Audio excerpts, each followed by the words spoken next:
تو میرے نزدیک ایک صورت یہ ہے، آج میں تھوڑا سا اضافہ کر رہا ہوں، جو کل میں نے یہ سائیکل کا تذکرہ کیا تھا، تو ہماری اس دنیا میں ایک سائیکل اور بھی چلتا ہے۔ جن حضرات کو جغرافیہ جو پڑھا ہوگا کہیں 9ویں 10ویں میں، وہ کچھ یاد ہو تو وہ ذرا ذہن میں تازہ کریں۔ ہماری زمین جھکی ہوئی ہے 66 درجے کے زاویے پر، جس کا نتیجہ یہ نکلتا ہے کہ جب یہ سورج کے گرد خود چکر لگاتی ہوئی سورج کے گرد چکر لگا رہی ہے یہ زمین، یہ فضا کی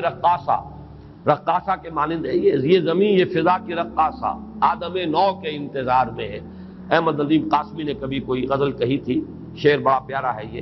یہ زمین یہ فضا کی رقاصہ آدم نو کے انتظار میں ہے، کوئی نیا آدم آئے۔ یہ آدم تو بڑا بوسیدہ ہو گیا، فرسودہ ہو گیا، بہت پستیوں میں گر گیا، اب تو کوئی اور آدم چاہیے جو ذرا بلند ہمت آدم ہو، ایک ایسا انسان آئے دنیا میں جس کے اندر عزیمت ہو، پختگی ہو۔ خیر وہ ایک شعر کے حوالے سے عرض کر رہا ہوں۔ تو سورج جو ہے وہ کبھی آپ کو معلوم ہے کہ وہ جاتا ہے خط سرطان تک، پھر وہ نیچے اترتا ہے، پھر خط استوا کو کراس کرتے ہوئے پھر جاتا ہے خط جدی تک،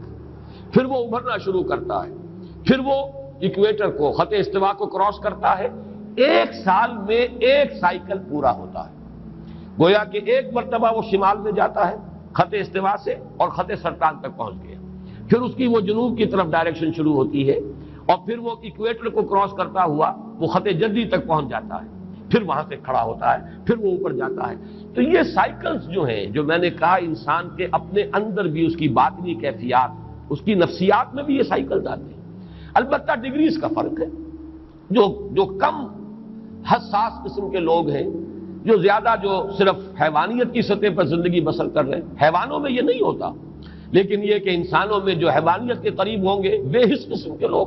ان میں یہ جو اپ اینڈ ڈاؤن ہے یہ بہت کم ہوگا، نہ ہونے کے برابر۔ جو زیادہ حساس ہے ان میں اس کا ایمپلیٹیوڈ جو ہے بڑھ جائے گا، اونچائی بھی اور نیچائی بھی،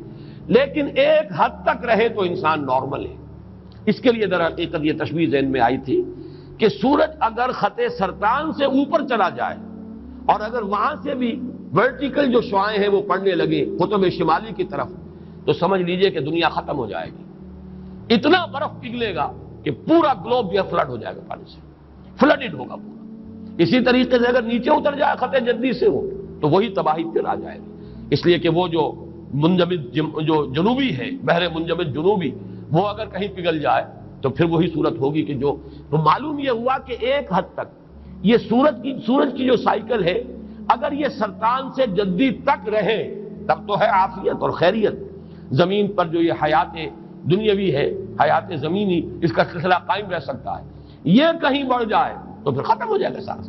یہی معاملہ ہے کہ یہ اپ اینڈ ڈاؤن موومنٹ جو ہے انسان کی باطنی کیفیات کی، ایک حد تک رہے تو یہ انسان نارمل ہے،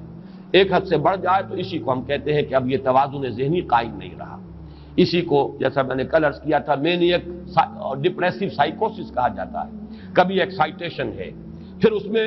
ایک طرح سے فوکس ہو جاتا ہے کسی بات کا، آدمی کو دھن سوار ہو جاتی ہے، بس اسی میں وہ لگ جاتا ہے، اور پوری قوتیں، حرکت، محنت، بھاگ دوڑ، معلوم ہوتا ہے جیسے کہ اس کے جسم میں کبھی کوئی عارضہ تھا ہی نہیں۔